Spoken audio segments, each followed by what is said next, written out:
Selamat pagi pemirsa, kembali lagi dengan saya Wila Novita Sari yang akan menemani Anda selama 5 menit ke depan. Saya akan menyajikan berita terupdate dan teraktual seputar mata kuliah teknik, reportase, dan investigasi berita. Inilah Breaking News selengkapnya.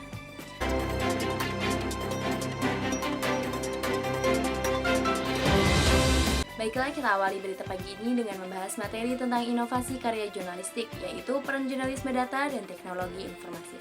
Materi yang pertama, materi tentang Computer Assisted Reporting, yaitu pelaporan dengan bantuan komputer yang pertama kali digunakan untuk mengartikan penerapan metode ilmu sosial dalam jurnalisme. Kemudian istilah ini menggambarkan secara lebih luas penggunaan komputer untuk menyelidiki database. Saat ini dengan kemajuan digitalisasi dan seringnya penggunaan komputer, jurnalisme data telah menjadi hal yang umum. Selanjutnya ada asal-usul Computer Assisted Reporting. Pelaporan berbantuan komputer lahir di ruang redaksi Amerika Serikat pada akhir tahun 1960-an, yang terinspirasi oleh ilmu-ilmu sosial dan dibantu oleh kemajuan teknologi. Wartawan yang pertama kali menggunakan komputer untuk membantu proses pelaporan dalam meliput pemilihan umum nasional Amerika Serikat pada tahun 1952 untuk memprediksi hasil pemungutan suara. Selanjutnya ada evolusi Computer Assisted Reporting dan jaringan. Pada akhir 1980-an, jurnalisme presisi yang disebut kembali sebagai Computer Assisted Reporting muncul di ruang redaksi.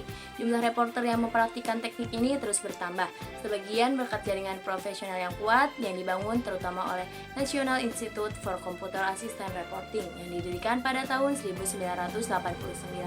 Selanjutnya materi keterampilan komputer. Para peneliti dan praktisi telah memberikan perhatian yang semakin besar terhadap literasi komputer di ruang redaksi. Penelitian ini menunjukkan adanya peminatan yang kuat untuk program pelatihan dan pendidikan bagi wartawan yang sudah bekerja dan juga bagi wartawan mahasiswa. Selanjutnya ada peralatan komputer. Selain keterampilan dan pelatihan, jurnalis membutuhkan perangkat keras dan perangkat lunak yang sesuai untuk melakukan pekerjaan mereka. Garrison menemukan bahwa peningkatan, penggantian atau pemberian perangkat keras dan perangkat lunak mendominasi daftar keinginan sumber daya mereka. Perangkat lunak khusus seperti program untuk bekerja dengan database merupakan peningkatan penting pada tahun 1997. Akses yang lebih cepat ke layanan online seperti internet juga sangat dihargai, dan pelatihan juga menjadi bagian dari permintaan baru. Jika paket keterampilan dan sumber daya digabungkan dengan baik, berita dan proyek yang menggunakan komputer dapat diterbitkan. Materi selanjutnya ada jurnalisme data. Jurnalisme data memberikan banyak peluang sekaligus tantangan bagi jurnalis, baik dalam pencarian data, melakukan investigasi dan mengembangkan teknik analisis data, menginterpretasi data hingga menyajikannya dengan visual data yang lebih kreatif dan interaktif. Tidak hanya itu, jurnalisme data juga mendorong pada praktik-praktik jurnalisme yang lebih terbuka, berkualitas, dan transparan. Materi selanjutnya ada jurnalisme sains. Tujuan dari jurnalisme sains menciptakan keterangan yang sangat detail, spesifik, dan kerap syarat slogan yang didapatkan ilmuwan kepada sebuah bentuk yang bisa dipahami dan disukai mereka yang bukan ilmuwan. Tetapi keterangan yang disampaikan jelas sangat akurat. Untuk mencapai tujuan ini, ketika menyusun pelaporannya, jurnalis sains menghindari model defisit informasi komunikasi atau jaringan penelitian dan komunikasi sains Australia. Mencatat komunikasi sains yang efektif memberi masyarakat informasi yang akurat dan dapat dijadikan dasar dalam mengambil keputusan. Selanjutnya ada dasar jurnalisme sains. Yang pertama, buatlah sains lebih membumi. Yang kedua, sederhanakan sains. Yang ketiga, berurusan dengan angka-angka. Dan yang keempat, berurusan dengan istilah.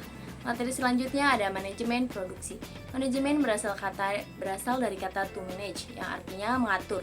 Pengaturan dilakukan melalui proses dan diatur berdasarkan urutan dari fungsi-fungsi manajemen yang akan mengurangi pemborosan. Kegiatan produksi adalah kegiatan mengolah masukan dalam proses dengan memakai metode tertentu untuk menghasilkan keluaran yang ditentukan sebelumnya, baik berupa barang maupun jasa. Produksi adalah setiap bentuk aktivitas yang dilakukan manusia untuk mewujudkan manfaat atau menambah dengan cara mengeksplorasi sumber-sumber ekonomi yang disediakan oleh Allah, sehingga menjadi masalah untuk memenuhi kebutuhan manusia. Selanjutnya, Departemen Reproduksi pada Divisi Pemberitaan. Departementalisasi merupakan pengelompokan kegiatan-kegiatan kerja suatu organisasi agar kegiatan yang sejenis dan saling berhubungan dapat dikerjakan bersama. Sementara pembagian kerja pada perincian tugas pekerjaan agar setiap individu organisasi bertanggung jawab untuk melaksanakan sekumpulan kegiatan yang terbatas. Baiklah, sekian pembahasan tadi sekaligus menutup pertemuan kita pada pagi hari ini. Saya Wira Novitasari, pamit undur diri. Sekian, terima kasih dan sampai jumpa kembali.